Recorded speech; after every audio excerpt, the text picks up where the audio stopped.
For the past 2 years, this LG 34-inch ultra-wide has been my daily driver. And honestly, I loved it. The screen real estate, it is immersive. It was great, but then this KTC H27P3 arrived, which is a 5K monitor. And here is side by side. I wasn't expecting to like this smaller monitor more than my LG, but after 2 weeks of testing with my MacBook Pro and with my PS5, I need to tell you about things.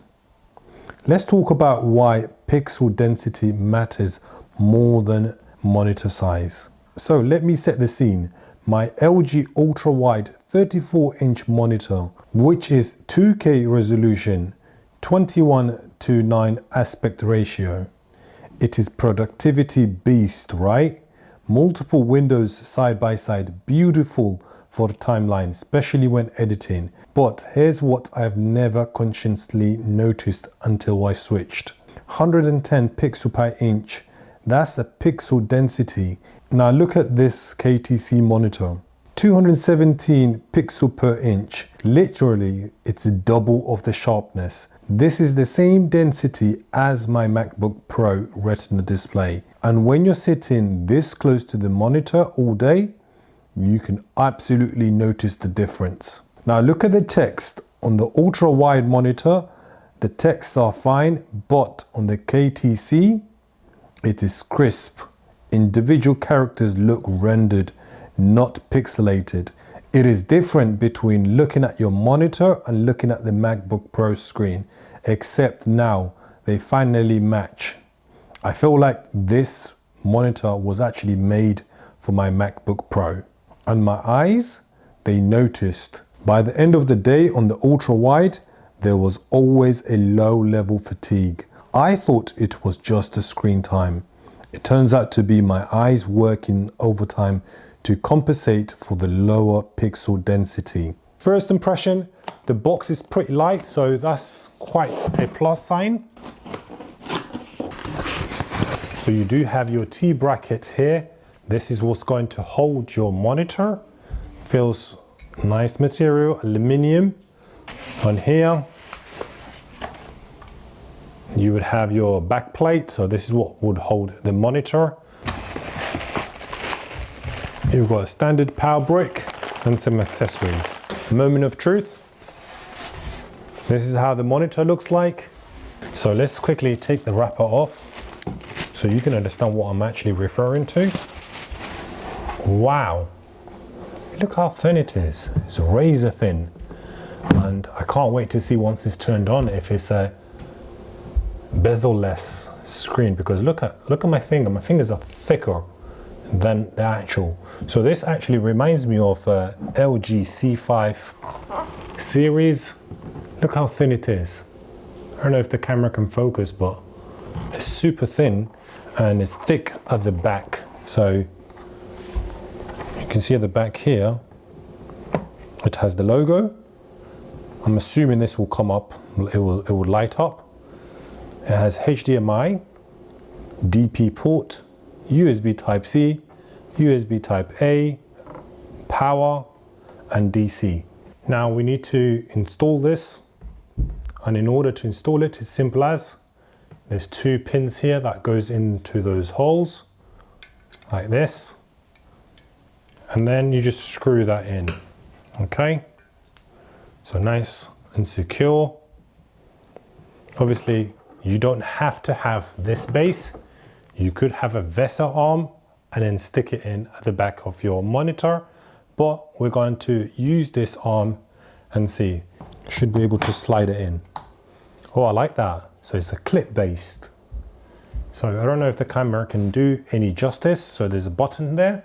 You just press that button and then it slides out. If you want to put it back in, so there's no screw or anything needed, there's nothing extra. You just slide it in and that holds it. And that's good to go. You can see that's easy to mount. You've got a power button here as well. Put your power DC in. That's on. I'm gonna press that button. You can see the logo just came on. Just turn it around. Okay, you've got no signal, power saving mode.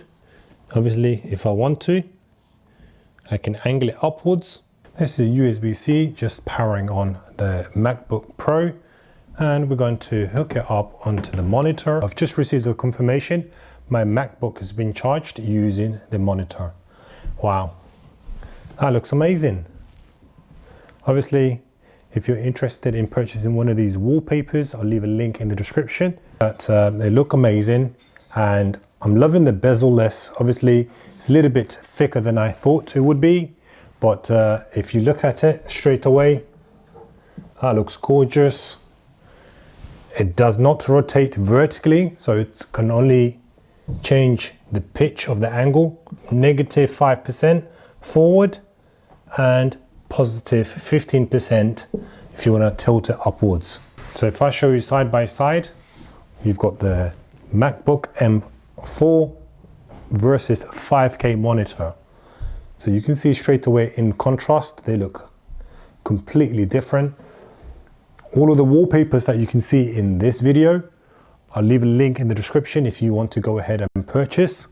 But yeah, so straight away, this looks amazing. You look at this monitor, you can actually power your MacBook Pro. USB-C from the monitor to my MacBook Pro.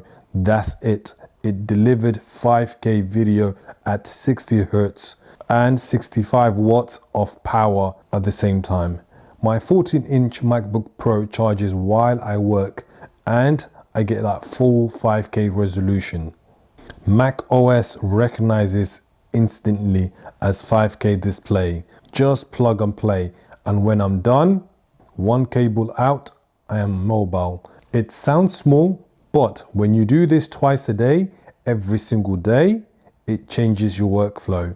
Here's where this monitor gets interesting. It's basically got two modes, and you can switch between them based on what you're doing. When it comes to the creator mode, you've got that 5K at 60 Hertz. This is where my Final Cut Pro comes to life. Anything where you need a maximum screen real estate and perfect pixel accuracy. I'm editing this video in Final Cut Pro now, and having 5K resolution means I can see my 4K timeline in full quality with full of the room and all of my tools. If you want to purchase one of these plugins, I'll leave a link in the description. But then, this surprised me. You can switch to what they call smooth mode. QHD at 120 Hertz, basically 2560 by 1400 at a high refresh rate. What happens when you connect PS5 to a monitor designed for a Mac workflow? So the KTC has provided HDI 2.1 cable, so I managed to connect PS5 to this monitor, and guess what happened? The PS5 outputs 4K at 60 Hertz, so that's 3840 by 2160. The monitor downscales from its native 5K, and honestly, it looks good, better than I expected. I tested this with Gran Turismo as well as Forza, and here's the thing. While this is not an OLED display, the colors absolutely popped. That 99% DCI-P3 coverage means that you are seeing full range of colors of the game developer intended. HDR support is here as well, and while it's not an infinite contrast of OLED, it is impressive.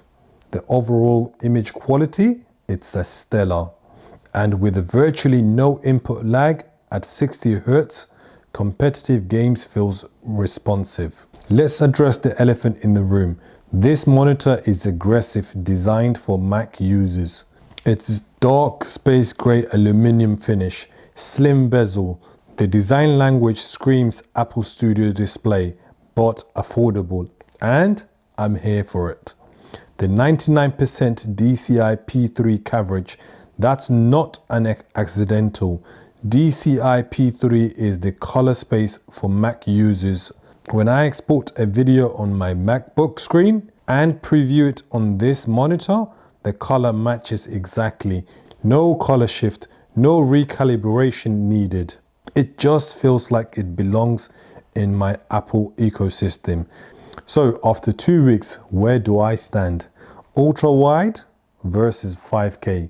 Which one is better? Here's my honest take.